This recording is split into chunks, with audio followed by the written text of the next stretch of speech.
to segue into the other important thing that I think people should know is that everyone is upset about, AI right now. And every time a new tool gets introduced, just forget about AI, but every time a new tool gets introduced that tips everyone or throws everyone for a spin, I think back to, welcome to the party.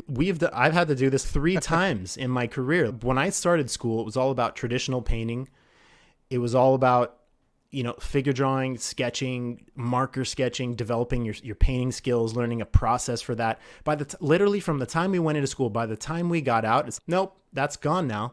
Now you're going to learn photo bashing techniques. And there was no classes for that when we were learning. So in that 4-year span, everything changed. And remember all those things that you learned? You're not going to be doing that anymore. Now you're going to be doing this other thing. And so we had to learn fresh, and there were no classes. There was very little. Gnomon was the first to crack into it, but you had matte painting videos from Dylan Cole, and you had Dussault doing his thing, and people that had skills that were already very deep into their industry and had a knowledge of 3D already, and they were using things that maybe were beyond the understanding. And at that time, those tools weren't so easy to learn how they are now.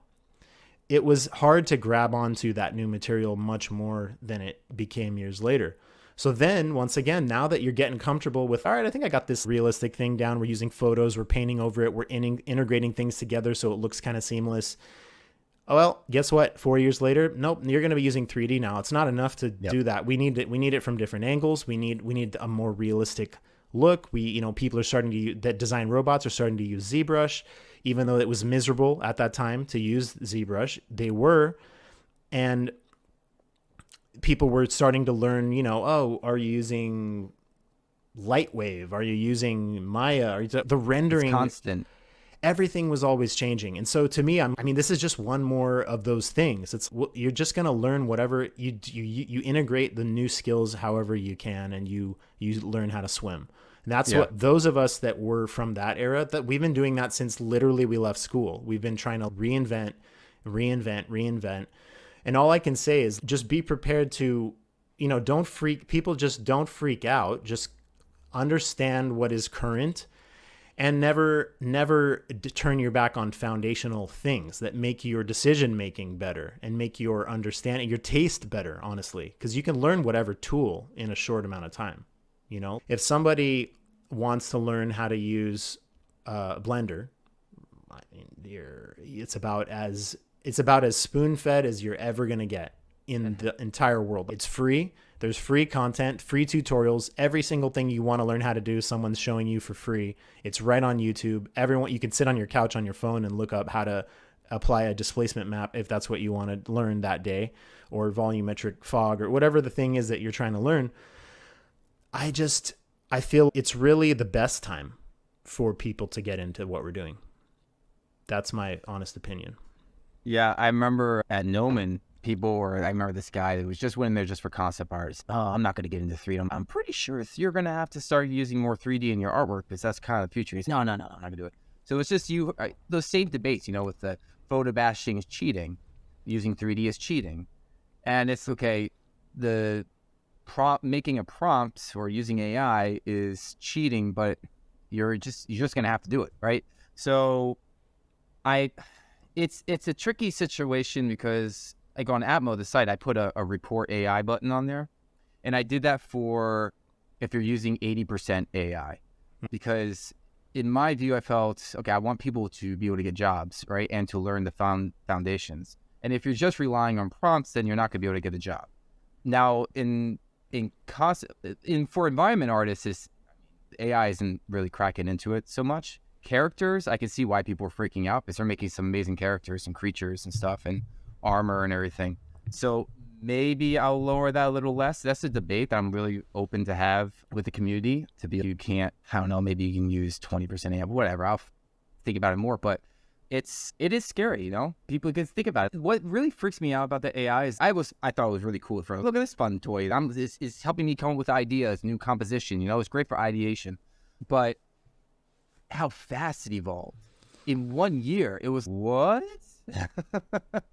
That's the freaky part.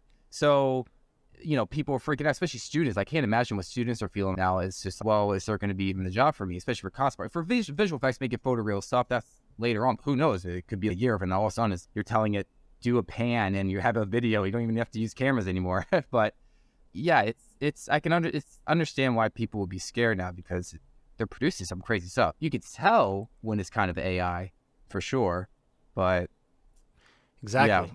That's the thing where, so what are, I first approach this, okay, what are you afraid of exactly? Do you think that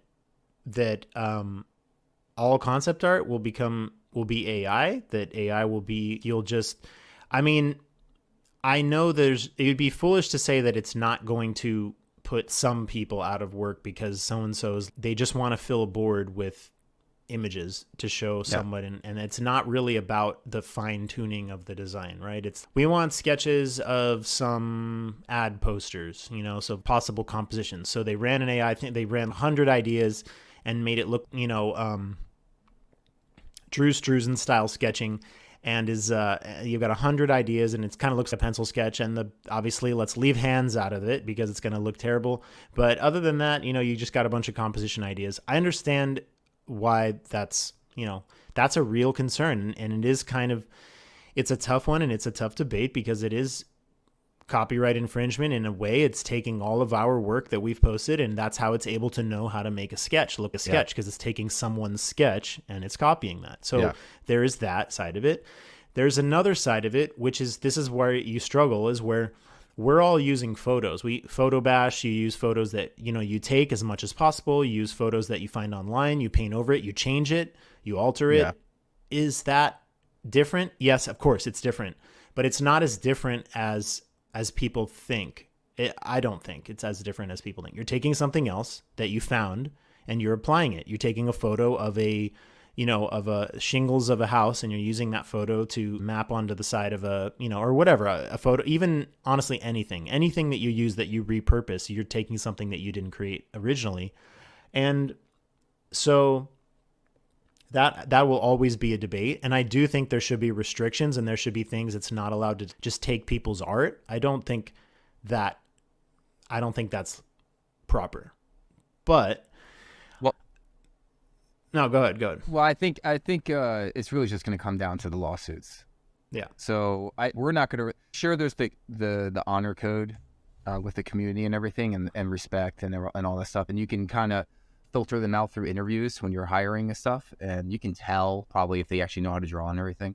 But with the legality of it all, if it's going to be shut down or not, if they have legal things related to music, it's out of my realm, but I think it's going to come down to the lawsuits that are pending right now. There's stock images or something has 2 lawsuits against Stable Diffusion, because they grabbed all their images without their permission. And that's the issue, right? That's the biggest issue, is that they did all this without the permission. But then again, you bring up the point of photo bashing, and we take images without their permission as well. In a way, sometimes you buy stock photos and everything, and it's all copyright. You have the license and everything, but a lot of times you just grab some images from Google and you just take a little piece. So, and you use it in a way where nobody can tell. It's changing it. An attorney. I've been at studios where lawyers talked about these things, and they were saying, they threw out a number and they said, if you change it X amount, it is legal, and you can. And then you're using your art and you're submitting it to the legal department, who will then review it, and they'll look at it and they'll ask you what reference you use, and they'll tell you if that's okay or if that's not okay. So you're at least going through a vetting process, right? Yeah. There is a difference. AI is just stealing. That's plain and simple. If you tell someone, I want to do a sci-fi city, but in Miyazaki, I want to do Akira, but in Miyazaki style, and it's stealing every background that anyone's painted for every Miyazaki movie, and it's somehow figuring out what makes that DNA of that style, and then it's stealing every Akira background, and it's doing the same thing. So it would be great if you could just opt out. If you could just say, there's something that you check, a box you check every time you upload an image online, or every time you upload it to Instagram or anywhere, you just say, no, thank you. I would not, I don't want to participate. And then you can never take my stuff. You can make whatever you want from everything else, but you can't use my stuff. Guess what? It's still going to be around. That's not going to kill AI, if you did that, it's still going to be doing something. It wouldn't be as good, but it would still be pretty damn good. Well, I think there's always just going to be something that's going to figure out. So I have code in the back end on Atmo to prevent AI from scraping images. But I know that they're going to have something else that will bypass that, and then something else will come and bypass the next technique and method and everything, right? So that's just what they do. So, and it's, you say that it's taking their style and DNA. Now, I throw this at you saying, what about when you're studying an artist and you're basically using their style to create stuff? I mentioned this in another interview where I was in Jerry Morance's class, and basically everyone was pumping out Jerry Morance's style because, you're still a student, you haven't found your style yet. What do you think about that? Is it because it wouldn't be like, people don't view that as copying, right? It's almost in the way the same as what AI is kind of doing, but it's just like AI person, but it's not a person, it's AI. Yeah, I know. That's why it is very tricky, because it's creating a new thing that didn't exist before. So it's not, the reason why people are, I think the reason why people are upset is because it's not just observing, it's taking it and using pixels of it it wouldn't be able to survive without the food of your stuff directly, where it's not, the human brain is looking at it and digesting what it is, and then doing their own thing, which inherently will be slightly different because it's your interpretation of it as a human, and we're all, different, and that's what makes us great.